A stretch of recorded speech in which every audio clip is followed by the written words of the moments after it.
पाहत आहात आपल्या हक्काचं चॅनल, आपली बातमी आपलं चॅनल वन भारत। सध्या एलपीजी गॅस सिलेंडरची टंचाई निर्माण झाल्यामुळे सर्वसामान्य नागरिकांना मोठ्या प्रमाणात अडचणींचा सामना करावा लागत आहे।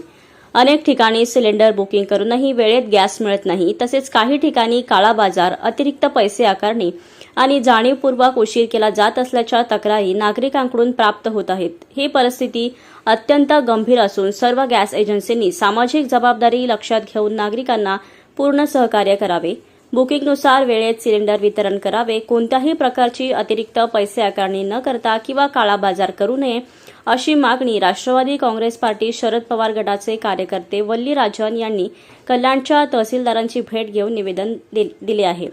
ग्राहकांनी बुकिंग केल्यानंतर ठराविक वेळेत गॅस पुरवठा करावा, होम डिलिव्हरीसाठी शासनाने ठरवलेल्या दरापेक्षा जास्त पैसे घेऊ नयेत, कृत्रिम टंचाई निर्माण करू नये, सर्वसामान्य नागरिकांना प्राधान्याने गॅस उपलब्ध करून द्यावा।